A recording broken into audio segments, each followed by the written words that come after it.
Hey everybody, welcome to the 12th edition, I guess, of a CAF update.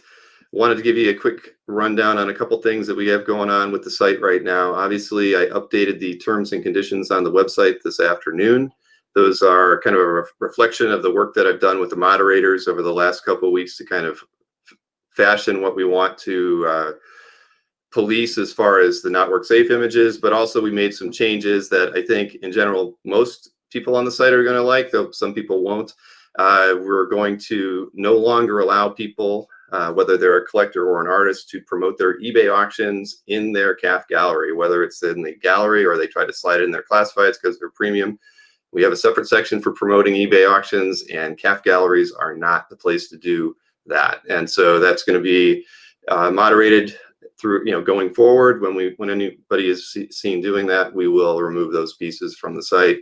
And also, as it relates to fan artists, because we like to be able to promote commissions and things like that for fan artists that do want to use the site, but we are going to set a limit on the number of pieces that they have for sale, or not for sale, as commission examples on their site, because there's a couple of guys who have thousands of images out there. None of it's for sale. It's all reference work. And you know what? We don't need 3,000 reference pieces for their work. And in most cases, those people aren't even premium, so they're not supporting the site. It's just taking up a lot of space and a lot of search results that don't need to happen. So those are things that we're going to be working on to slowly get that work out of the site. It's not going to be easy, and I know that in some cases it's probably going to be a little bit painful to go through those emails with people, but it's been something that we wanted to deal with for a long time, and I could not do it on my own. And now that the moderators are here to assist me with that, we're going to get that done. So with that out of the way, I just wanted to kind of run down the regular updates for this week before we bring on our two guests. The first thing I wanted to talk about was the comic art dealer sales for last week, which were pretty incredible. There was $577,000 in original art sales from the dealers that I track. It seemed like a great week for a lot of different people, and not just for any one reason. Felix had over $150,000 in sales. Part of that was from a complete issue cover sale, as well as a lot of commissions that were closed that week. But also Ramita Man had over 125, Panel Page almost had 100. There was just a lot of different dealers that had incredible weeks, and it wasn't for any one reason, like this one piece skewed all the results like we've seen a lot of times in the past. So I'll just run down a few of the artworks from the dealers from last week. So again, the total was 577. This was sold by Ramita Man. It's a Todd McFarlane Marvel Tales 229 cover, sold for $58,000 on the asking price. This was a limited sale for this Watchman Dave Gibbons piece for $42,000. While that was the asking price, I'd assume that was probably a firm price given the fact that it was offered in a very limited way. This is the Felix Daniel Warren Johnson Wonder Woman Dead Earth #3 complete issue with the cover. It sold for $40,000. This is the cover to Avengers 300. Probably not anyone's most popular lineup for the Avengers, but it is a memorable one. Sold for $35,000. Artwork by John Buscema. And I always like this cover, and probably in part because of Black Panther in it, who is a favorite. It's Marvel Greatest Comics #39 by Jim Starlin. Sold for $35,000 by Panel Page Art. This, of course, is the title page to Avengers 52. John Buscema, Vince Colletta, sold by Ramita Man for $20,000. All right. And I did leave off one last piece. It was a piece sold by Albert Moy. It was from Adventure Comics 418, and that was actually the Alex Toth piece. It was $20,000 of a Black Canary page. So like I said, overall, the dealers had an incredible week. Even Comic Art Page with Will, he had that one sale. He also had a lot of sales. Anthony, obviously, he always has high volume. He had 93 sales, sold almost $60,000 worth of merchandise, which is, again, even high for him. So in general, a great week. And then with the auction houses, which I'll bring up now, there was a total of $322,000 in sales from the auction houses that we track. And that was actually down from the prior week of $360,000, but the $360,000 week had the Batman 100 Hero Initiative results in it that skewed those figures by about 110,000. This is a Stephen Hughes Lady Death cover that sold for $7,000 on eBay. And here's a Mike Mignola skeleton piece that he did for charity. I think he's over 300,000 in total sales so far with his work on that. This piece sold for $6,500. And another piece on eBay, Frank Cho's piece sold for $6,299. This was Harley Quinn number 14 cover. And I believe he actually had another cover sell that week as well. That was almost for the same amount. This is a Gil Kane, Jim Mooney Marvel Team Up number 16 page. It sold for $5,520 on Heritage. I can't show you the Frank Cho Ballpoint Beauty pinup because it was rather risque. It sold for $3,840. This is a John Severin POW magazine cover that sold for $2,640. If you're as old as I am, almost 52, that's always very memorable, his work. And last but not least from Heritage, this is a Jack Kirby Vince Colletta piece. Nobody can complain that Colletta ruined the backgrounds on this piece because it really didn't have any. This piece sold for $2,160. This was on Hakes. This was Jim Starlin, Beast Origin page, sold for almost $13,000. And that was last week as well. And finally, this is going to be from Russ Cochran. It was a Vault of Horror number 39 cover by Johnny Craig, sold for $10,200.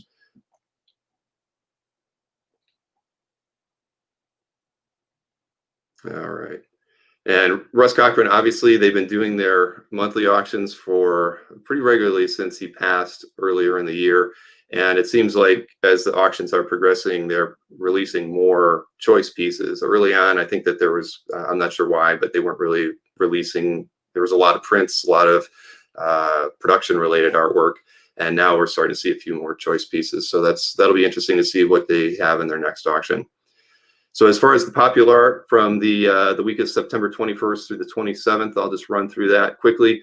One thing I get asked about how I pick this stuff, and really it just comes from a combination of likes, comments, views, and a bit of personal bias on my part at the end of the day. So there's no real math algorithm. I can tell you one thing not to do, which somebody did last week, was tell me that when I featured their piece, they told me I should hire a writer. And I'll never be the first one to say that I'm really great at this. But, you know, I'm kind of ad-libbing my way through it. But to tell me that I need a writer, I probably won't feature another piece by you because I think you might be a little too sensitive. But either way, it's a guy that I like a lot, and I've had dinner with him before, but it was just so surprising to get that kind of a feedback from someone. But anyway, on to the featured art. This is the cover to the Marvel Treasury Edition number 7. Of course, it's Avengers, owned by Glenn Brunswick, by Kirby and Giacoya. Classic pieces of those oversized Treasury editions. This next piece is by Silvestri and Dan Green. It's from Wolverine number 42. I mean, this is a period of Silvestri that I appreciate this period more than probably anything. I know that I love his work now, but when he first got it started and doing anything X-related, I loved it. This is a Frank Miller Ronin number 1 page, of course. Not the most action on it, but any page from that story is incredibly memorable, and I don't get to see enough of that. I would say probably most people feel that way. And Jason might have had something to do with this Frank Miller Spider-Man commission. This is in the collection of Ron Lim, and a fabulous piece. Got a lot of views last week. This is the cover to Dawn and Vampirella, a Midtown variant. Variants, of course, being super popular these days. This was by Joe Linsner, of course, and it's in the collection of Joshua Tan. This is a Ross Andrew Bill Everett Marvel feature number 1 page, first appearance of Defenders, collection of Paul P. This one as well got a lot of views. Obviously, Defenders artwork early is hard to come by. Even Anthony had a piece that he put up recently and would only take trade for it. And of course, Bruce Timm, collection of Dino Mauricio, Naughty and Nice Bruce Timm cover. And Sean Phillips, always love his work. I like the fact that he usually draws himself with most characters that he puts in his books. But in this case, of course, it's a very Harvey Keitel-ish Criminal Deluxe Edition Volume 1 cover. This is from the collection of Anchor J. This is a George Tuska X-Men 43 title page. Inks by John Tartaglione. I probably got that name wrong. Of course, we saw this one earlier, the Marvel Tales 229 cover from 1989, in the collection of the Guise 2. I don't know why the Guise has two galleries on our site, but he does. Of course, this is by Todd McFarlane. And this was in our sales last week. This is a Jack Kirby, Mike Royer, Eternals number 14 page in the collection of Ron Lim as well. Fantastic piece. Every panel is great. And this is a 2000 AD cover. It is by Brian Bolland, of course, in the collection of Ben Haywood. And of course, there's Hitler at the bottom. I don't know what's going on with that. I've never really read 2000 AD. I probably should. This is in the collection of Rob Pistella. It's a great Bernie Wrightson cousin Erie from the 1970s, and it's a published piece as well. And last but not least is this great Ryan Ottley Invincible trade paperback number 13 cover. It as well is in the collection of Joshua Tan. All right, so there you have it. Now I'd like to introduce our guest for this evening, and two gentlemen who have been on CAF almost longer than myself. They have ID numbers below 150, which is pretty impressive. That means that they joined probably before June 2003. So that's always, I can't tell you how great it is to know that people have hung around that long and appreciated what we're doing and still post work on the site. And so with that in mind, I'm going to bring in first Jason Schachter. Jason, of course, is also from Essential Sequential, but we're not talking business tonight. We're just talking collecting artwork. And I'd also like to bring in Mike Rice. How you doing, Mike? I'm good. Hey, Bill. Awesome. Thanks for having us. No, it's my pleasure, guys. This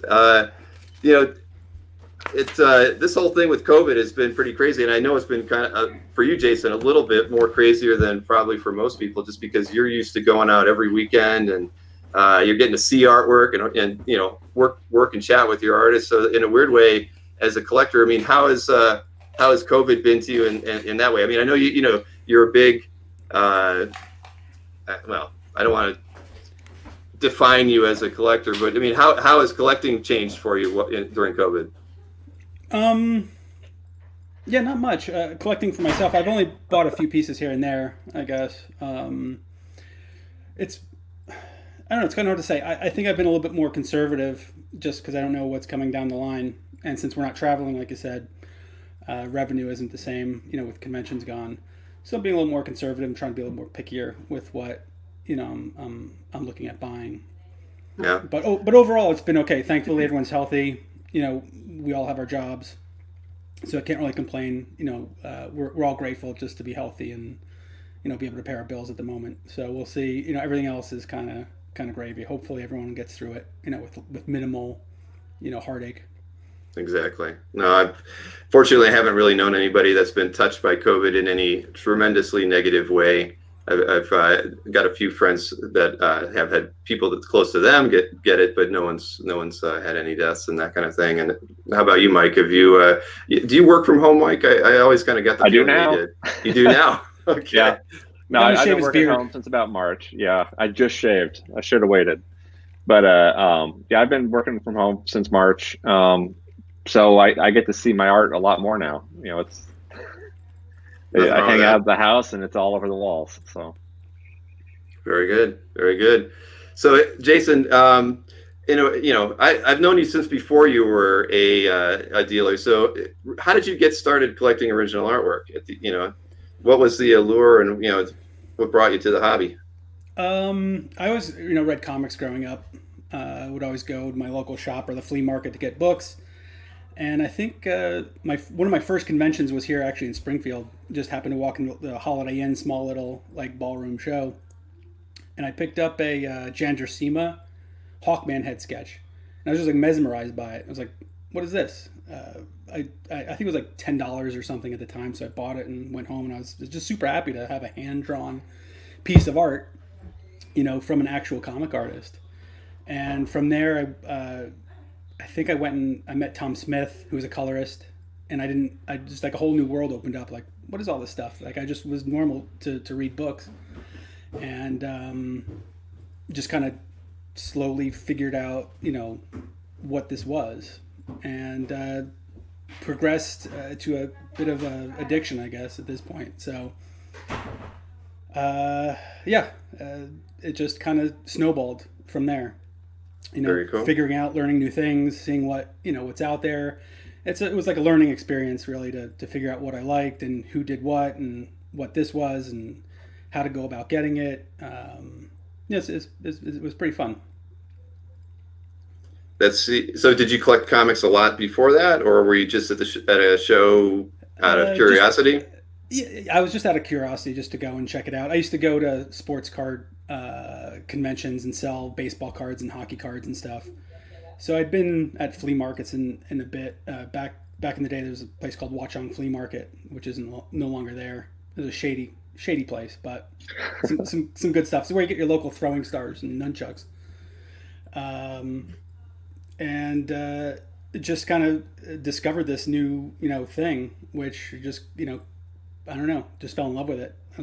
It was colorful and had my favorite characters, and I just wanted to dive into it and figure out what it was all about, and and here we are today.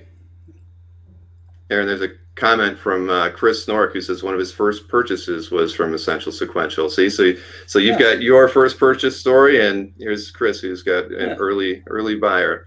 I mean, that's great. Yeah. Thanks, Chris. Yeah, it's been really cool. I met a lot of cool people. Mike was one of the first guys I met in the hobby. I think we met in like Heroes Con, maybe. Probably like 2003 or something like that. Yeah, way back around then. And I didn't really know anybody, who liked this stuff. So by me, we used to have. And they're still going on at the Penn Hotel in New York.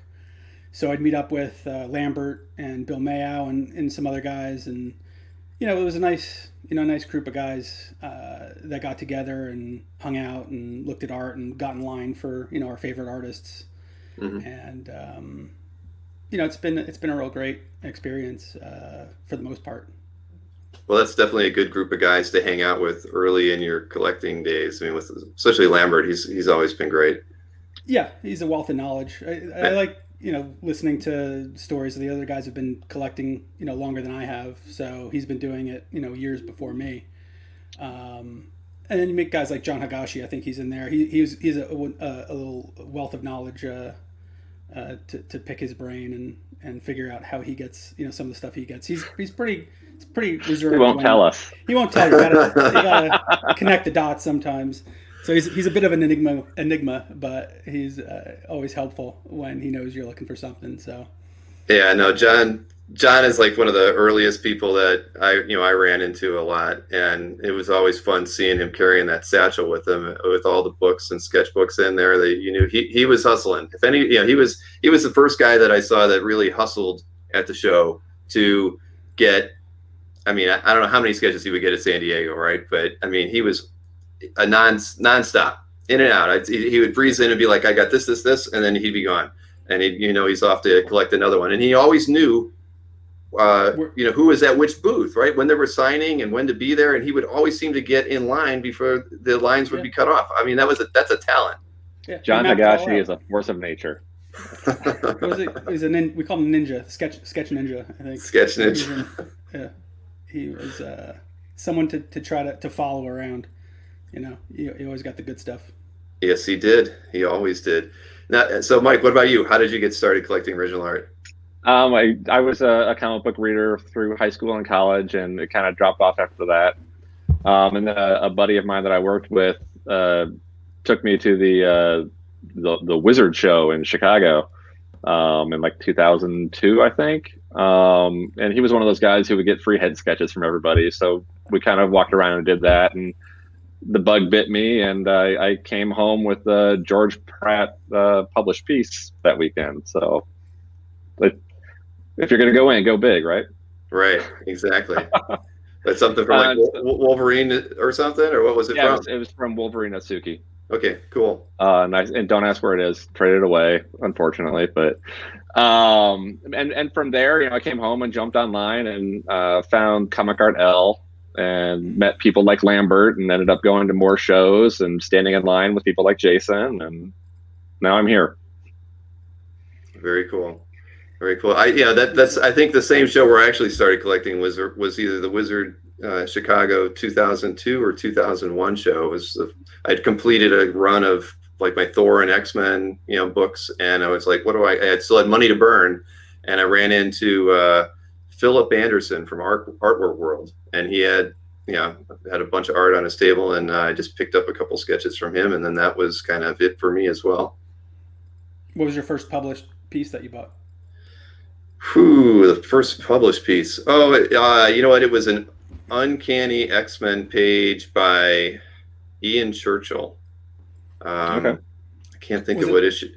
Was there a particular reason why you bought it, or is just you walk by and it's like, oh, I'll take it? That was actually an eBay purchase, and I ended up picking it up from the guy at the Pittsburgh Comic-Con. I don't know how that worked out, buying something on eBay and then the guy not shipping it to me. Maybe I might have just said I was going to be there, but I don't know. It was it was like $60, and it was kind of a thrill buy online. It was the first thing I'd bought online. The things that I bought at the Wizard World show in Chicago were like X-Men movie prelim sketches by, God, I can't even remember the artist's name, but but they weren't published. They were just more character sketches, and so that I really wanted to get something published, but I was scared as hell. I didn't know what to buy. You're looking at eBay back then, and prices were all over the place, and back then still it was really hard to figure out who in the hell you were going to trust to buy art from, and yeah, like the guy I picked it up from was just some schlep at a comic book dealer's booth, and money traded hands at there, and got the art. Perfect. Yeah. Well, what about you then, Jason? What was your first published piece? You know what? I was pretty lucky. Living in Jersey, there's a lot of artists that lived like in my vicinity, and I used to write letters to Marvel and DC, care of Todd McFarlane, care of George Perez, whoever it was, and seeing if they would, forward it to that artist.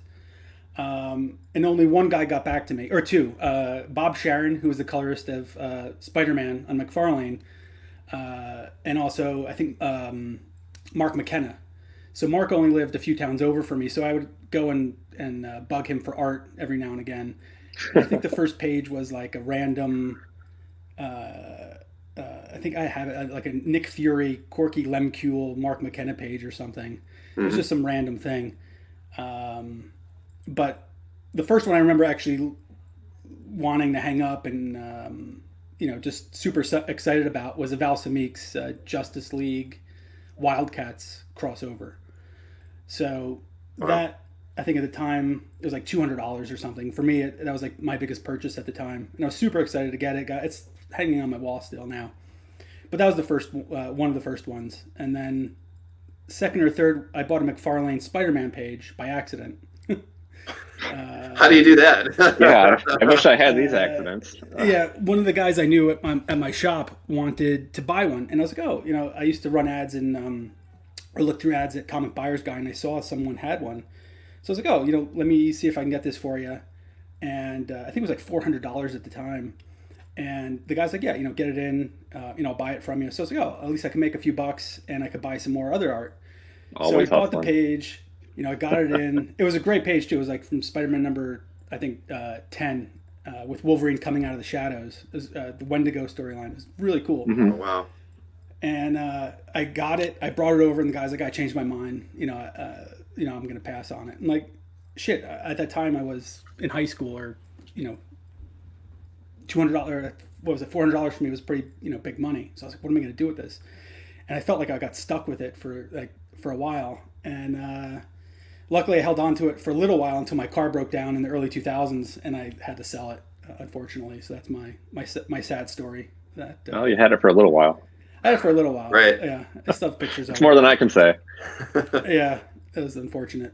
Have you guys ever sold any pieces that you supremely regret?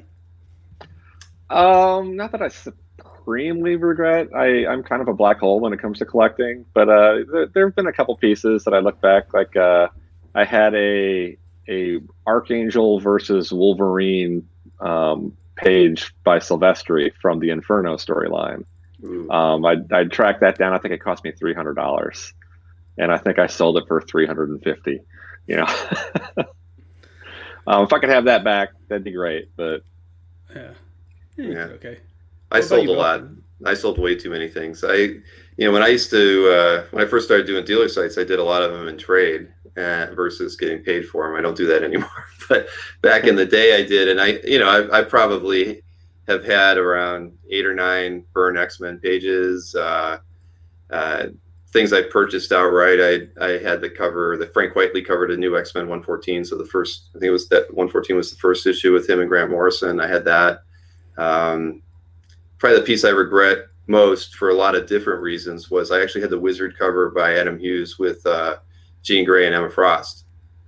And if you remember that one, it was just pretty almost We full all figure. remember, yeah. Yeah. I had that one, and there was a chain of circumstances that made me sell that, and it was all bad. I should have sold it back to the guy I got it from because I kind of got a good deal on it, but I was in a desperate moment. And that piece that right there is probably the one I regret the most, that I'm not having any longer, just because I loved it, and I knew it'd be the only piece by Adam Hughes that would be published that I would probably ever get to own. Did you make a nice scan of it at least? They can remember. Oh yeah, no, I still have it. Yeah, no, it's still in my calf gallery. After I sold it, I didn't have the heart to delete it. I mean, it's not live in my room. Right. No, But I have a whole room of that. Yeah. Exactly, and I should make a way for us to download those, so because I know it's been on 3 PCs. I'm 3 PCs in since that I scanned it, so I don't even know where the original scan is, but I still have it in my calf gallery. I'd have to turn it on so I could right click and save it. So I'll have to. It would be a good way to have some kind of a backup where you can just download all your images at one time. So Mike, I didn't know that you had a epic COVID beard, but that's pretty cool. It was pretty glorious. Yeah, I started growing just for fun in January, and then COVID hit, and it just kept going. I shaved literally a week ago, but it was, pretty good. You didn't need a Snapchat filter to get a full No, beard, right? no. As a matter of fact, it was getting to the point where the facial recognition wouldn't unlock my phone anymore. Yeah, that's the one thing I hate worst about wearing masks. Yeah, is the damn facial recognition on my phone not working. Did your wife appreciate the shave? She was actually kind of sad to see it go. Yeah. Okay. Yeah, I don't know. It just got too itchy, too much. Too bushy. Hey, Bill, I wanted to ask you, how many users are on CAF now? How many? As far as active galleries, I should have I'm dumb. I've never actually. I mean, I periodically run a report to get that figure. I should have that number just automatically shown on the site. But I'd say active galleries are probably between 17.5 and 19.5, somewhere in that range. And I mean, we're almost up to 1 million pieces of art on the site. Wow, that's impressive. Of course, after we do this purge of all the extra fan art that's on there, we might lose 20 or 30,000, but that's okay. That's totally fine. But it's yeah, amazing to see that it's gone this far. I mean, I remember when you started it, and it was like, oh yeah, sure, I'll sign up for this thing. And now it's a daily part of life. Right. Well, I did it just because I wanted to be able to meet people. Back then it was so hard to other than Comic Art L, there just was no real good way to kind of connect with anyone, and I always felt like an outsider. Mm-hmm. And I just I kind of just felt like we do this, then that'll be my in, at least with some people. And then at the same time, I didn't like the fact that the Lowry Gallery back then, you could only have 5 pieces and cycle them in and out. And and when I was starting to come back from conventions with a lot of convention sketches, it was it was limiting. I mean, what were you going to do? Just put 5 new pieces in your Lowry? Or most people wouldn't. They'd only put the best stuff. And so I just kept thinking that there's just too much good artwork out there to see that we need to do something. So that was our in. But thanks for creating it. Yeah, no, definitely. I definitely lucked out. It's funny. Usually I'll recognize people at conventions by their art. So if, back in the day, we'd be looking through portfolios and I'd say, oh, I remember this piece on CAF. You're that guy. And that's how I would connect the dots between, people and their art is, the art they posted up on your site. You're the guy who got that awesome Adam Hughes back at Baltimore. And Yeah, I Exactly. hate you. You Yeah, SOB got that. yeah, a lot of that. Yeah, well, it's funny. I was talking to, I mean, I don't know if you know Frederick Lorge from Yeah. Comic Art Factory? Mhm. Yeah, we were chatting yesterday because he's going to do the show in a couple of weeks because he's got something special at his gallery. He's got a Will Eisner exhibit going.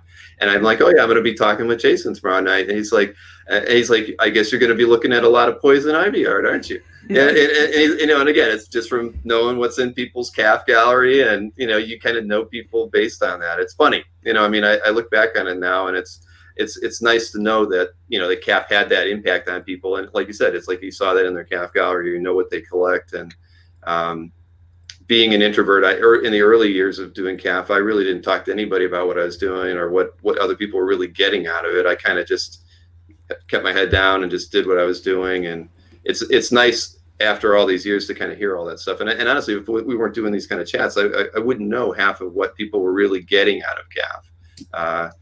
But to me, it still showcases all the shortcomings that are out there. The things that we could probably be doing better.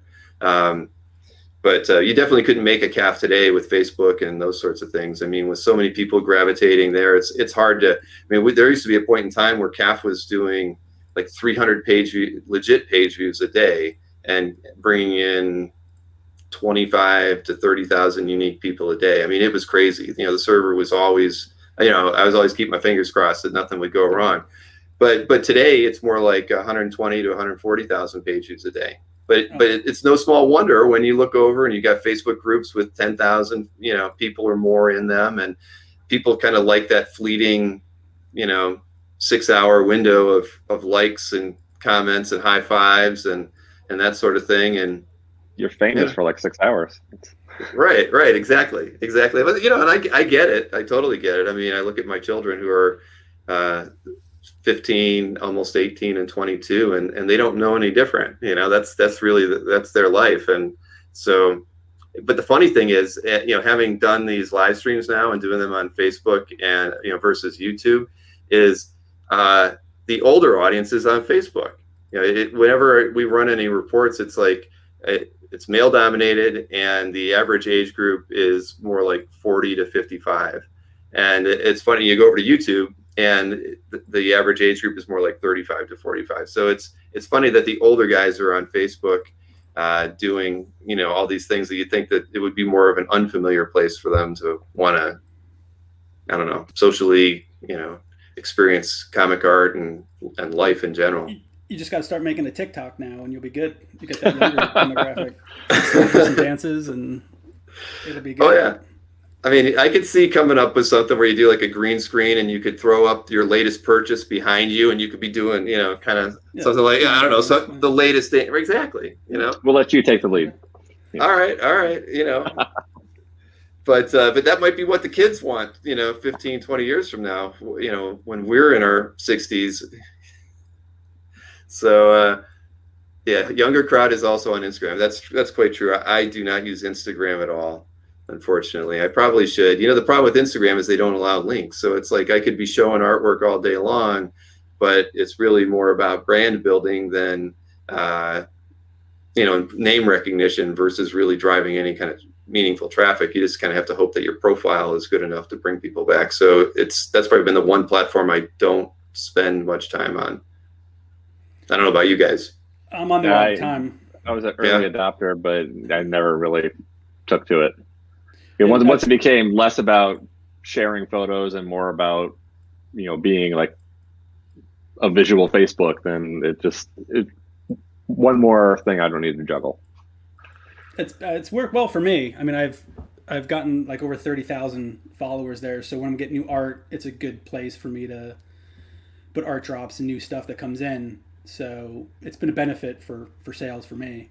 I could definitely see, for that I could definitely see it. Like I imagine Felix probably uses it. A lot of the guys who are repping people probably use it a lot, and that'd be a really good platform for them, because I'm sure a lot of the artists use Instagram to share their artwork too. So when you've got your guys working for you at the same time, I mean, that's got to be a huge benefit.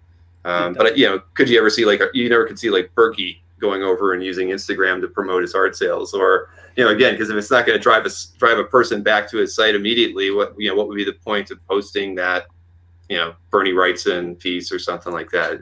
It's just it wouldn't make a lot of sense. Yeah. Oh well. I mean, I should probably spend a little bit more time looking at it, trying to understand it. I think you should go with TikTok. It's more entertaining for me. So. I don't know, but you're right. That would be interesting. But hey, you know what? Why don't we talk about some artwork? Because I had both of you. I actually ended up using the 5 pieces we selected and the 6th one, and the 6th piece is a new piece, so it's already probably getting a lot of views. So you probably would end up being in next week's most popular artwork. But cool. we get to talk about it now. You get to see it twice. There you go. It's my baby. Now you just picked this up, right? No, I've had this for a long time. Probably. Oh, okay. Yeah, whoa. I just when you asked me to come on, I figured I'd take a look to see what I hadn't posted yet, and figured this might be a good one to pop on there. So this was actually a gift from a good friend as a birthday gift, and I think I built his website, so I did some work for him and stuff. So this was his thank you to me. He actually recently saw, I guess, some other pages go on Heritage. So he called me up. He's like, "Hey, you still have that page I gave you, right?" I was like, "Yeah, man. It's not going anywhere. It's hanging on my wall. It's like my centerpiece of my collection." So, So was this the beginning of the Harley obsession? No. I think he just knew that I loved Harley and Ivy and Bruce Timm, and just knew that I really appreciate it. So I went out and got a frame, and it's been hanging on my wall, ever since. But I hadn't posted it. I don't know why. I think just to keep it private, and I don't know. There's a few other pieces I have in my collection that I just haven't posted yet. But there's a lot of people that are like that. That would rather. I mean, for whatever reason. I mean, I've got artwork that I don't have on CAF. I think probably, other than people who are seeking fame and glory, I mean, there's probably a lot of people that don't have even half their collections on CAF that use CAF. I've found a lot of people that like to use it kind of as a fishing expedition every now and again. Yeah. Just and there's nothing wrong with that. I don't think. It's nice to see the art. No, I notice people get a lot of offers and stuff. Actually, when I posted this, I got at least one guy asking, and then he read the comments where I said it's from a friend, so it's not really going to be able to go anywhere. So. That doesn't matter. You still get offers on those pieces. Yeah, I don't mind. It's always good, but I was very lucky that I have some good friends here to hook me up with some cool art. So, what's not to love about Bruce Timm and Mad Love? And this page is just a cool page. Without question. I've always wanted a Drew Struzan piece since I can remember, even not knowing who he was. Yeah, exactly. Even before you knew who he was, you wanted it. Yeah. It's funny because back in the mid-2000s, Drew was actually doing commissions. And I think at the time they were like $2,000 or $2,500. They, by today's standards, relatively inexpensive, but still kind of expensive for me at the time. And I couldn't decide what I wanted. And then by the time I did, he wasn't taking any more commissions. Oh no! So I was kind of like, lost that opportunity. And oddly enough, recently, the gentleman who traded this with me, I think I traded him a piece of I forget what it was, and some cash. And once we agreed on everything, he lives in the city, and I was so excited. I was like, all right, I'll meet you at Midtown Comics. Rushed in there. The piece was still in the FedEx tube from Drew and was sitting in his closet for 8 years or something. Oh, so God. I was like, I need to open this up immediately. Like I need to gaze upon it, and open it up in the store. And I was like, oh man, this is beautiful. And the guy's like, yeah, actually, this is a lot better than the little scan that Drew sent me, 400 by 400 DPI, the small little, scan. I was like, yeah, man, this is a world-class, illustrator. You take it out, let it breathe, enjoy it. So, yeah, that was another one. As soon as I got home, I, ran into it, got in a frame and put it next to the fireplace. And my girlfriend at the time, who then walked in from work, is like, what is this? Why is there Boba Fett? Like when you first walk in the door, I'm like, don't you know who this is? And then I'd explain it to her, and then she added it all up and was like, oh yeah, I liked Indiana Jones and all those movies from the 80s. Like, yeah, this is the same guy. So So how big is this piece, Jay? it's like 20 by 30. It's like almost poster size. It's huge. Oh, no, Wow. no kidding. I was assuming this was on 8.5 by 11. That's amazing. No, no, it's substantial. Wow. It's definitely one of my favorites. I'm super happy to have something from Drew. Um, Absolutely. Right. I know that what Ben Stevens reps him out of Galactic Gallery, and I think they're either opening a gallery real soon or Yeah, maybe it just opened. But that's down in the Dallas area, I think. I mean, that would be yeah, a nice place to go check out sometime. yeah. It looks beautiful. Hopefully, we'll be able to get out there one day when we're at a show. Yeah, Um, I mean, I cannot love Drew Struzan. He's amazing. I agree. Higashi actually helped me with this one. So uh, I forget what happened. I think we were at New York, one of the New York shows at Penn Hotel. We were all lined up for Darwin, and Darwin did a nice. It was a nice Harley Quinn for me, but not one of his best. Obviously, not compared to this. And I think John just hooked it up, and he's like, "Oh yeah, I swapped this out for you. Darwin did this for you," and I was like, "Oh, amazing." Man. So I was pretty excited to get something from Darwin. This piece is also just because he's not here any longer, and he was a cool guy to get to know and hang out with. So this one has a special place in my collection. I don't And blame you. just a shout out for Higashi. I mean, how many people would have just kept that for themselves? It's a good thing he It's wasn't a Harley Ivy fan, right? right. I mean, it's a good thing it wasn't Leia, but but even so, I mean, John is just an example of some of the really great people that you get to meet in this community. I think he stayed with me that weekend too, so it was also a thank you for letting him crash with me out in Jersey, if I recall correctly. So it worked out pretty well. John is a great guy. That is for certain. Yeah. At the time, I guess for me at least, it's memorable when I like hit certain, I won't say prices, but I'll spend X amount. Like I have a ceiling of what I'll spend, and then when I go over that, it usually has to be for like a good piece. So at the time, this was my most expensive piece that I bought from Tim, and the fact that he took the time to do it for me was special because he's one of my favorite artists. And at the time, we hadn't started working together. We were all out in Seattle doing. We usually get together with dinners with his fan group. Mhm. So it was a fun night, and I was able to get this one from him, which is one of my favorite pieces. It's hanging up on my fireplace. Did he do this at the show or did? No. It's what he Okay. did in the studio and brought with him.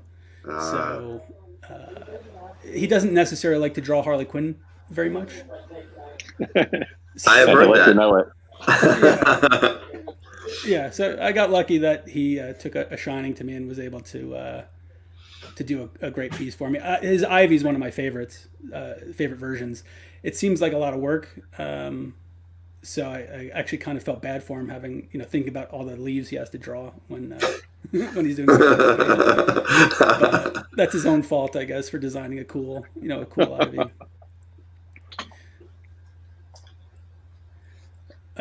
Yeah, Josh Middleton. This one, I guess, just kind of got lucky at the time when he had just finished it and posted.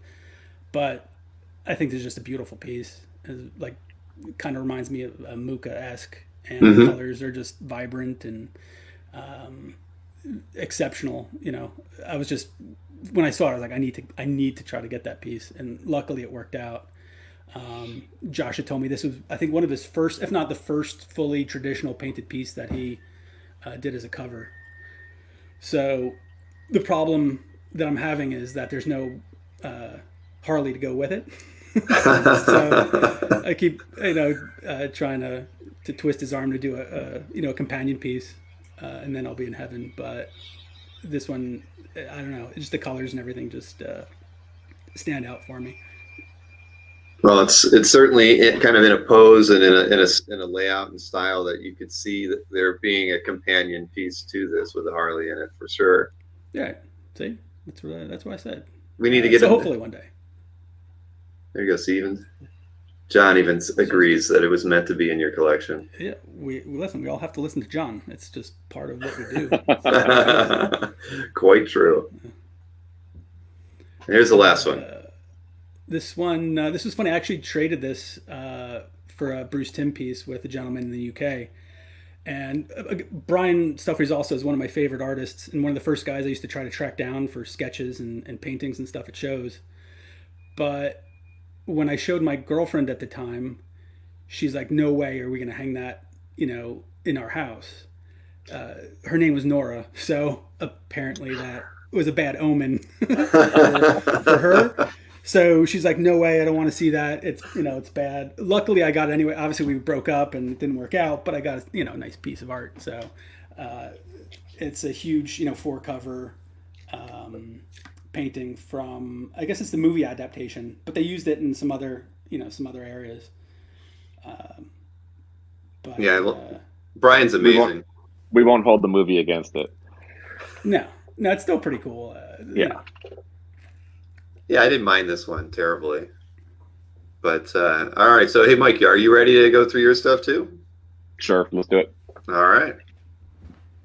Speaking of Adam Hughes. Speaking of Adam Hughes, I'm staring at this one right now. It hangs over my desk. This is Sally Gets a Robot by Adam Hughes. It was done for the Silver Snail comic book shop in Toronto, I believe. Apparently, every year they have a anniversary show, and they hire a artist to do a commission for a poster, and they hired Adam. And when it was done, Allison knew I was in the market for something. Allison being Adam's, I think then girlfriend, now wife. And she knew that this was like right up my alley, and she gave it to me for a great price. And it's never leaving my wall. It's an oversized piece, and the details, like if you on the pants, is just amazing. There's so much fine ink work on this. I was going to say I was assuming this was an oversized piece as well, because he typically does. I don't know how big is it? Like 18 by 24 or something like that? Yeah, at least. Okay. Wow. Well, then he could put a lot of detail in those pants then, couldn't he? Absolutely. Yeah, I was jealous you got that one. Yeah, sorry. This is Chris Bachalo from the Age of Apocalypse X-Men crossover. When I first got into collecting, this was my grail. This was, I'm going to find this. I have no idea where to even begin looking for this type of thing. I think I had like one or two published pieces in my collection at this time. And the issue 1, page 1 splash from this series came up on eBay, and I was the underbidder on it. And I ended up emailing the guy who won it and saying, "Hey, if you ever part with it, let me know." He's like, "Well, I have this other piece," and it turned out to be this. Wow. And so he ended up selling it to me. And it was then I think I got this for $700, which was huge for me at the time. But it was also my first international deal. So I sent this money to a stranger in France. Thanks, Vincent. Well, that's before PayPal too, then, right? So you just had to send him a check. Yeah, I think I sent him a money order. Yeah.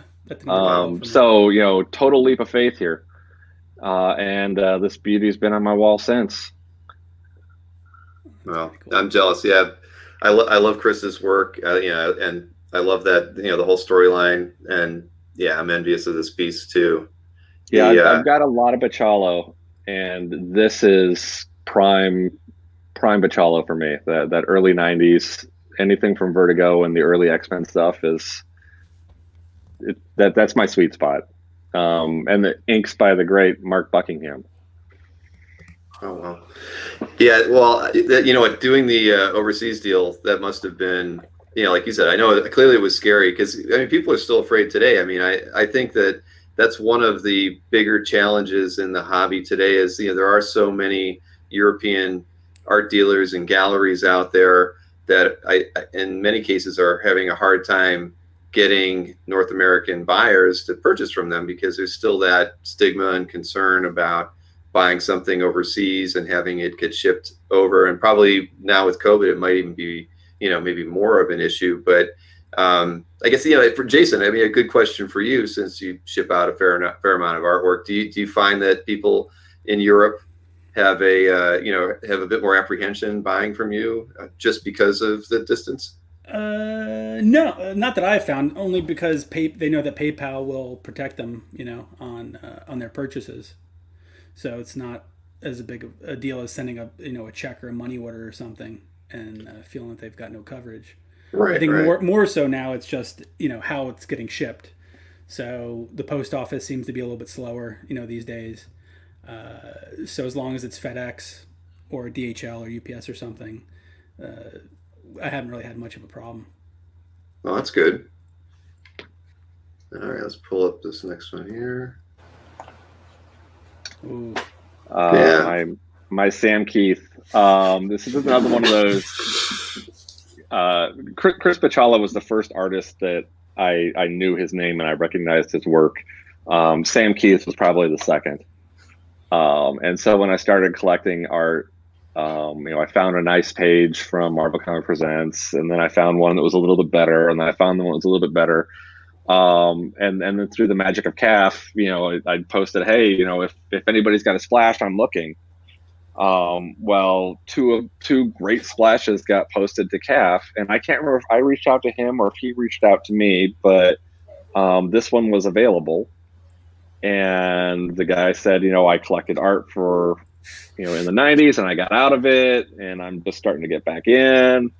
So it wasn't anybody who I knew or knew anybody I knew, and I, took a gamble on it, and ended up with this great piece. And then Raymond Bryan started posting more and more, and now he's got this great collection that he shows off on CAF. Yeah. Ray's got a lot of good stuff. Yeah, no, I'm familiar with Ray's collection too. Meanwhile, Mike here is saying, I don't know if what good pieces I have. What are you talking about? Now, is this oversized? Because, wasn't a lot of this done oversized as well? No, this is 11 by 17. Okay. Because I know I've seen a few pieces. Berkey lives nearby, and so I've seen sometimes when these pieces pass through, I've seen a few pieces that were actually oversized. So I didn't know if they were all that way or not. Yeah, I've had a couple that are oversized, and this is one standard. Okay. All right, on to a very fun piece. That's my favorite. My Incredible Hulk, by Kerry Andrews. Kerry had a really memorable run of covers for the Hulk where he referenced all kinds of different popular culture touchstones. From Apocalypse Now to Norman Rockwell to breakfast cereals. And this one obviously is Where the Wild Things Are. This is slightly different than the published cover. If you go and Google it, the published cover has Banner wearing his lab coat instead of the Max Wolf outfit. But this was one of those right place, right time situations. I went to the Baltimore show with Lambert Chang, and he got us passes through Albert. And I ended up, running around the show and getting on all these lists. And then it was my time to go back to Albert's booth and put in my time and help, watch the tables.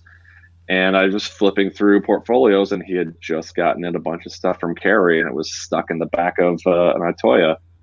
And I pulled it out and said, it didn't even have a price on it yet. And I asked how much, and he gave me a price. And I called my wife, and it came home with me. Yeah, and on my wall since. That's a great one. Yeah, I don't blame you. That's a definite. I also love that Norman Rockwell painting. That was a really fun run of covers. Yeah, this was one of those things that I never expected to see, and I never expected it to be a watercolor. I expected it to be a pen and ink piece that was finished digitally. And when I found the original, I was just blown away. What's the size on this piece? It's probably about it's probably 11 by 11. Okay. I remember seeing Kerry early on at shows, and every time I saw him, he never had any published work with him. So I always Mhm. got sketches from him, which was cool. I got a lot, I got several, but never got to see any of the published work. So this is beautiful. Jerk. Sorry, man. You're first in line, Jay. Yeah, let me know. That's a cool one. And then my J. Jonah Jameson commission. For those who don't know, I work in newspapers, so I've got a love for this crazy character. Back at one of the Heroes shows, I got onto Tim's sketch list, and that was a weekend where Tim cranked out some really great pieces. Mine didn't get done, so he took my Captain America home and he finished it in his studio and he sent it to me. And the fine folks at the post office left it on my doorstep, which normally isn't a big deal in Arizona. But it happened to be the one day of the year where we had a downpour, and the artwork ended up, getting soaked, and the papers all kind of meh. In the end, it turned out okay, but Tim felt bad for me and put me back on his list. And I wanted to get something he knew I wasn't going to flip, so I asked for JJ, and he cranked out this great piece. If you look at the details in the back, over his shoulder, you can see FedEx ruins priceless artwork as one of the headlines on the wall. Just a great little touch. Oh, that's funny. That is great. I remember seeing that piece, sending us a scanner of pictures. Like, oh man, that's rough. Yeah, the only direction I gave him is that I wanted him to be angry and have a cigar, and he channeled his best Ditko and ran it through whatever filters he's got and came out with this beast. Wow, that's beautiful. What did you do with the Captain America piece then? It's still in my portfolio. At the end of the day, it's still a great piece, and it actually ended up being published as part of the Captain America White. I think it was the 0 issue. Oh, well, that worked out then. I mean, even if it's no complaints. Right. Wow. A little bit of water damage never hurt anything, right? Exactly. Yeah, we were. I had Robert Dennis on as a guest, just talking to him about art restoration, and he was going into all the scientific details on, he's like, paper comes from water, you can flatten it after the damage, and it was just kind of funny. But what about all the ink that spreads everywhere? Yeah, that part I don't think. Well, that was the funny part. I mean, if you ever get a chance to watch that, if you ever have an hour to kill, just to kind of maybe put it on in the background just to see the pieces. The last hour, he literally went through just talking about specific pieces and what he did. And I mean, I've never really knew much about art restoration. I assumed it was more all about flattening and taking out coffee stains and that sort of thing. But I mean, there were instances where he would where the buyer was like, no, I don't want you to take the color out, but I want you to kind of match the tone, because maybe the paper had discolored a little bit. Or in one case it was like a Gil Evgren pinup, right? And it was on, so it's on an illustration board, so it's thick and it's starting to yellow. The top of it's a lighter yellow than the bottom, and the bottom's a darker yellow. The collector basically just wanted him to, rather than make it all the same yellow by like cleaning it, to actually spray paint it and just so it could present well on the wall. And he also talked about, there was a couple covers where somehow when they put the and this would be like a Vault of Horror kind of cover, when they put the logo at the top, somehow sometimes they would like black out areas of the art that you wouldn't think that you'd want to cover them up. And so he said, well, it's all water soluble, so I could go in there and kind of like rinse the ink away enough to see the art under it. He goes, and then in many cases he would go in and then with like a white airbrush paint, go in and then fill in the white area, so the black that was there that originally, and now you can actually see the images again. So it wasn't all just fixing tears and replacing, there's all these other things that go into, making preserving the artwork or making it more presentable and probably more valuable, I guess, at the end of the day. But yeah. I want So to check that one out. I also have to watch the Scott Dumbier one as well. I haven't had a chance to watch that one yet. yes, that was fun. And just, I meant to actually correct myself because it's actually not Dunbeer. I was, how can it not be Dunbeer, right? Well, it's Dune beer. So Dune beer, okay. Dune and a beer, and I didn't know that. He didn't hear me say that, but everybody told me that after the show was over that it was Dune beer. So, I mean, it was a good one though. I mean, and I wish he would have talked more about his early days as an art dealer because he was, it's like as far as early guys are out there. I mean, he's out there probably before Albert, but certainly not before Mitch. So, but he's, the things that went through his hands in the early days, and then when he was working with Wildstorm, Yeah. I mean, I remember looking through those galleries, and I still remember to this day there was a Joe Mad Archangel X-Men cover that I was fixated on, and I think it was like $400 at the time. But again, I was like in high school or something. I was like, it might as well have been $1 million. But I remember looking through there, I'm like, oh man, I need to have this. Exactly.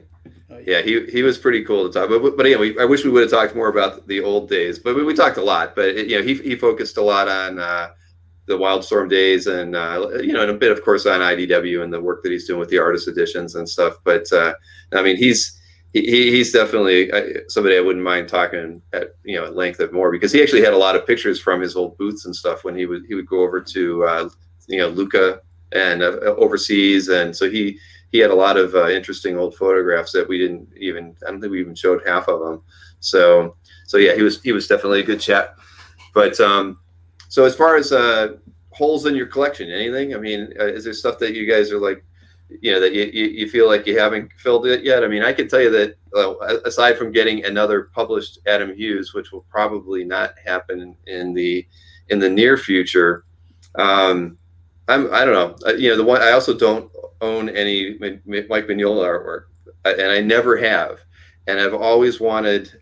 I don't have any particular cover in mind, but if I ever get anything, I'd love to own a really nice cover by him. It's just after seeing he's been so prolific with all these auctions he's been doing since COVID started, it kind of just reminded me of how much I really appreciate his work and how I've never owned anything by him. Yeah, and it's funny. I recently got the convention sketch from him at Rose City last year, and that's the only piece I have from him. I just wanted to have something from him. Mm-hmm. Obviously, a cover or something published would be great, but those tend to sell pretty quick. And I was happy just to have something. But Mike, why don't you answer that one first? What Well, I'm in the same boat. Mignola's at the top of my list. I've never been in the situation where I can pick up anything by him. So I'd love to have just a good example. It doesn't have to be Hellboy. It could be a Hellboy page with no Hellboy, but something would be good. And then beyond that, God, if I'm dreaming, I want a good Kirby. I don't have any Kirby in my collection. That's on my list too.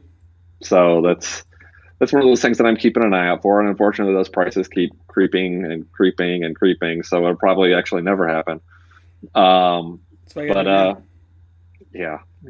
you tell my wife. Yeah, that's a good. I would love to have a Sky Masters daily by him and Wood. That would be, I love all the superhero stuff, but when I look at that kind of period, I don't know. I really like that. Like that, I had that piece by Glenn Brunswick, right? It's a really cool cover, but the figures just don't do it for me. But I look at that early stuff, and I'm like, yeah, that would be something. And those might still be sort of affordable. I don't know. I haven't followed the market because you don't see them come up too often for sale. Yeah, Kirby's definitely on my list. My grail, I guess, or my pie in the sky would be a Waterson or a Schultz. Schultz is probably a little easier to get, I would imagine, or I'm sure of. But those two are, they're on my Mount Rushmore of creators there. I don't know. I could always use a few more Bruce Timm pieces. Doesn't hurt. No, not at all. Watterson would be great, but yeah, that's, obviously anything that comes out on the market for him is going to be close to six figures almost always. I mean, it seems like anyway. Mhm. We just have to go make a trip to Ohio State and plan a Ocean's 11 type, thing.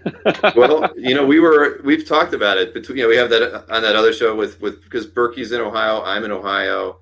We've never been there to the museum, and neither is Will or Glenn. And we were, so yeah, the thing is, maybe once COVID is over, we should just like make it a group thing. Try to find because I mean, that's got to be like I don't know. They have so much great work in their collection, and just the Wattersons alone though would be worth the trip. So Sure. yeah. I've got friends who've been there, and it's definitely on my list of things to do next time we can leave the house again. They were closed for a while, but I know they reopened within the last 3 or 4 weeks, I think. So at least that's a step in the right direction. Probably when the campus opened, I guess, right? Mm-hmm. They probably needed to reopen the museum, but I'll let you guys know because it's definitely something we're going to schedule. I thought that I actually sent them an email. Of course, they didn't reply. Where I said, hey, I run Comic Art Fans. No, I'm not a big deal, but I'm like, we'd love to like come in as a group at some point. And do you allow picture taking, and could we film any of it? Because I mean that would be pretty neat. I mean, to get a group of art collectors to go in there and really just have a couple hours to to really enjoy it. I mean, hell, I'd give them a donation if they let us do it after hours or early or something. Well, can't we rent out the space and put a little buffet and a bar and hang out? And that might be the thing to do. Yeah. Well, I'm gonna have to just call them because I emailed them literally the week they opened, and that was probably like the wrong time to try to just get some information out of them and see what they were open to doing. But you're right. I mean, they probably have to rent that space out. Right. So it's not a bad idea. Yeah, it's too bad there's no real big conventions in Columbus anymore. I mean, there used to be. Well, Wizard bought it out, but maybe one day. Where's Mid Ohio? That's not going on anymore. But where's that? Right. That was in Columbus, if I'm not mistaken. Yeah, Mid Ohio, and then Wizard picked it up. Who was the guy that owned that show? I can't even remember. But that was Ohio always had great shows. They had a show in Mansfield where John Byrne and Frank Miller were always out there in the mid '80s. I mean, I had seen him at shows, but I was buying comics. So I didn't even care. It was always like my I mean, and I love Frank, man. And you should have seen back in the day. This is like when the Wolverine miniseries came out. So it should have been like the height of Frank's popularity. And I was at a show there. Byrne's like here, and maybe Frank's 2 tables over. And Byrne's table is mobbed, and nobody is at Frank's table. I mean, I look back at that, and that is like, if I could go back in time, that's the one moment I would go back in time to and go talk to Frank. Even though, and if I could buy art, of course I would. But back then I wasn't buying any artwork. But it was just, I remember looking at it, and I loved, I didn't have the appreciation for Daredevil, at the time, but I loved the Wolverine miniseries, and just seeing that happen, it was like Byrne just looked, just way too, powerful with all these guys around him, and they're all yucking it up, and there was Frank, just nobody with them, and I was just like, dang, and yeah. If you knew then what you know now.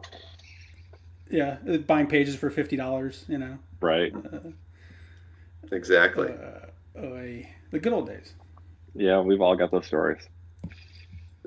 And I didn't see this, but John mentioned something about Watterson as a guest remotely at the museum. Is that for that thing that they're doing? I think it's later this month. Isn't there some kind of virtual show at the museum that's tying in a few other events around Columbus? And I don't know if I'll have to look it up. I don't even remember what it's called, but I know that the museum is part of something that I was hoping to figure out and catch online when they do it.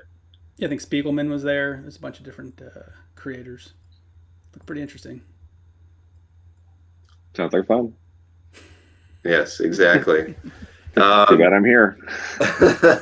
well, we'll look into it. And there are actually a lot of collectors that are down there too. Dave Wilkins, who we had on here from J Giant, he's in Columbus, and Paul Aguila, collector, he is in Columbus. So there's a lot of collectors in that area too. So we could definitely work out renting the place if that was actually an option. Yeah, so good idea. Good idea, Mike. Yep. Hey, I'll drive in. From Arizona. Well, I'm in Minneapolis now. Oh, you're in so it's a Minneapolis. little Oh, well, closer. then you can do it. All right, cool. Yeah. Oh man. Oh, see it. Yeah, there you go. Everybody's telling us now. Whatever it's CXC, and it's tomorrow. See, I knew it was in October. I just thought it was later in the month. So I'll have to. Well, So Colin, you can ask Watterson for a sketch online. and he can turn you down. All right. Well, I'm gonna have to look it up then. There you go. November is Chef Smith. Okay. But I don't know, man. This is it's been fun talking with you guys. It's over an hour now. I always like try to limit myself to an hour, and we never have. But here's that went quick. Oh, see, Colin's even he's sharing a link to this thing. So Thank you, Colin. Yes, now we all can check it out. It looked really interesting, and when I read about it a month ago, but I totally lost track of the show. All right. Very cool. All right. Well, do you have anything else to add, guys? I mean, if not, I don't want to keep anybody up too late. Yeah. Well, listen, it was a lot of fun. I appreciate it. Jason, you said you were, you weren't going to be a talker, and you ended, I'm very quiet. I'm a quiet guy, if you haven't noticed. So, like you said, I'm a fellow introvert. So for me to get out is a little bit more difficult. Yeah. Well, unfortunately. I am going to keep myself to my word. I've been browsing your site. I intend to pick something up in the very near future. I really am. I know you mentioned you wanted an Andy Kubert page. I think I overheard that on the last one. So that's true. I've been chatting with Andy for a while now to catalog all his art, and slowly, very slowly, we'll get there. But he still has some nice pages there that I'm hoping to get scans of. Well, that would be cool. That stuff it seems to be getting a little bit more expensive. It is, yeah. But to get a piece from a prime period of his would be great. And I blame the dealer. Hey, listen, Andy knows what's up. He's smart enough to basically hold on to a lot of that, for 25 years. Right. But, I think his father basically instilled that type of, hold on to your art. It's for your family type thing down the road. So there's still plenty of good stuff to come out, I think. That's a smart thing to do. And when we go to shows and stuff, he'd bring a portfolio. So one of the perks, I'd take a look through. I'm like, okay, yeah, I need to buy something for myself here. At least one page every convention, or so that I can snake out of there as best I could. So I can't complain. I've been lucky to get some good stuff from him and his brother and a few of the other guys. But yeah, let me know. I definitely will. Hey, and here's a question. I mean, we could talk. It could end up being a 5 or 10 minute conversation, or maybe not. Now, I keep seeing all these guys that are complaining about, there's a bubble in the market as far as original art. I mean, there can be a bubble in the stock market, but I mean, I'm of the opinion that that older artwork is like fine art, and that market is not. There is no bubble in that, and like that the 25 years ago and later, artwork. I don't see those prices potentially ever coming down. I mean, I feel like the people that are complaining about it are part of the problem. They already own a lot of it. They're not letting it go, and so that's why it's desirable, and that's why the prices go up, and they're probably paying those kind of rates too. I think that I'm very impressed with the new new artwork coming out. And guys like you, Jason, and Felix, and Mark, everybody who's doing a really good job pushing, getting the artwork out there and getting their artists their due. I think that's fantastic, and I don't see there being a bubble in all of that. I mean, maybe sometimes you overpay a little bit to be first on a few pieces, but in general, I'm not seeing anything that I would even remotely consider to be a bubble in the hobby. I think it's wishful thinking, right? At the end of the day, people hoping for that. Well, they've been I'm waiting for those Kirby pages to come back down to $100 so I can pick a panel page. I'm fine. Just something. Yeah, it's the same people, I guess, complain because they want to buy them and that they're just more expensive now. But I think at the end of the day, it's basic supply and demand. There's more collectors in the market now than there were 5, 10, 15, 25 years ago. And it is there's only one of that page. So what are you going to do? Right. I would have swore at the beginning of the pandemic that, my business was done. I was going to just have to find something else to do. But that wasn't the case. We've been super busy. Luckily, fans have been supporting us and buying art from the guys. So, I don't know why, but I'm happy that it's there, and hopefully it continues to go. But yeah, it's funny because every few years I hear that same thing. There's a bubble, it's going to pop. Just wait. Fans, not fans, but I guess buyers saying that artists are being greedy. They're gouging. They just want to get every dollar out of it. As convention sketches and commission prices rise to, I won't say crazy prices, but a lot more than when I started collecting, and definitely more than maybe say Lambert started collecting. Mm-hmm. It's just gotten to be, super high values and high, expenses. So they're basing their perspective on when I can get an Adam Hughes commission for $100. That's just not the way it is anymore. No. So just be appreciative that we had that opportunity to buy them, when we did, and Mm-hmm. buy what you can afford now. There's still a whole crop of new artists out there that are doing good work. So if you're looking at it as investment, then invest in some of that. But for me, I've always collected what I love and what I like, and the guys that, and the creators that I liked, supporting. And it just turned out that I got lucky with a lot of the creators that, that I bought have increased in value. But my mode was really just to buy stuff that I like. That's always been my number one rule in this hobby is you buy what you like, buy what you love. Yeah. I've never bought anything with the intention of flipping it.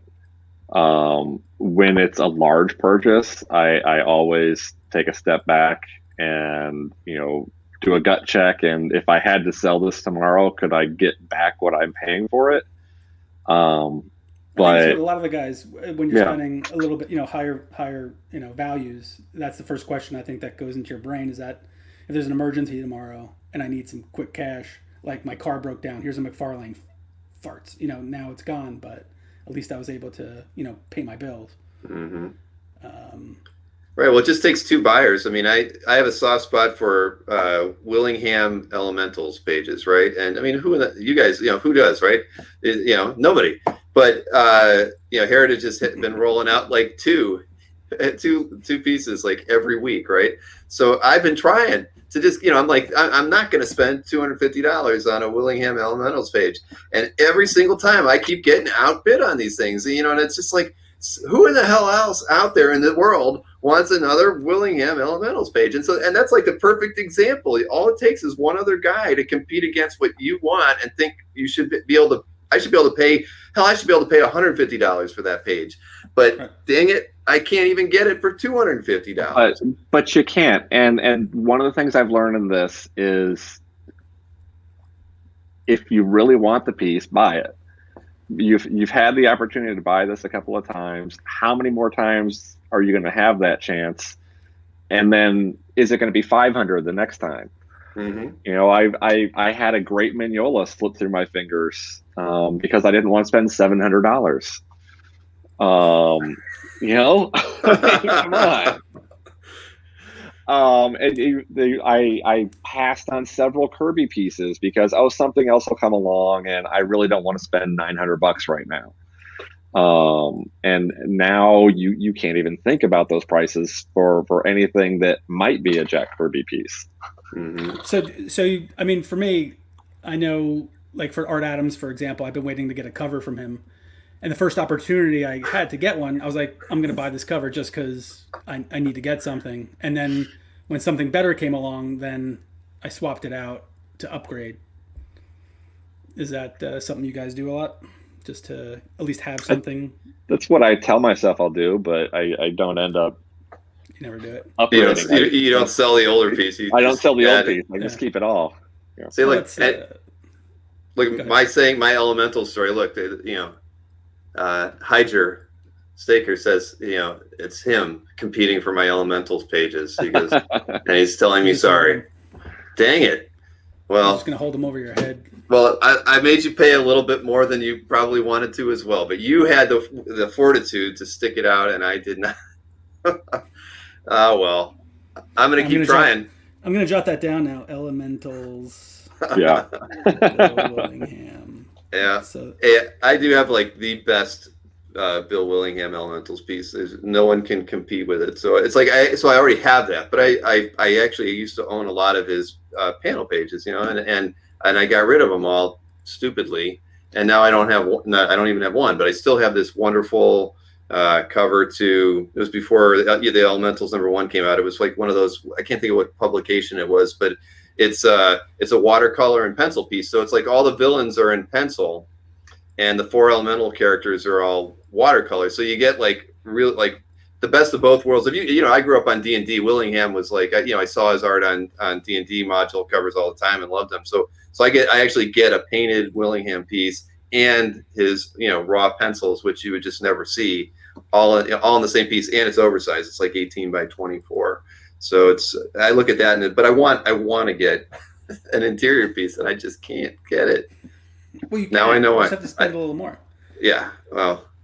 Yeah. All right. Well, now I know. But that just shows you. I mean, it's simple as that. There's no way that there's no bubble here, and it's never unfortunately, it's probably never going to go away unless there's like a total economic collapse. But even then, would you get rid of your artwork? It'd be like that's your gold. You're not gonna. Yeah. Well, yeah. No. We've already talked about it. If the world's on fire and we have to evacuate, the first thing we're going to do is empty the frames. Well, hopefully it doesn't come to that. No, I don't think. I'd like to think that's not going to happen, but no, cool. Well, I'm glad. I mean, I've actually never asked anybody during one of their talks about the bubble and whatnot. So I was just curious. You guys, No, it's been I would have thought that maybe there would have been a certain demographic or price range that would drop off. Maybe just the people who can afford it that will spend a $20,000 cover, a $30,000 cover, but it's been the gamut from $100 pages to high-end covers, across the board. Mm-hmm. So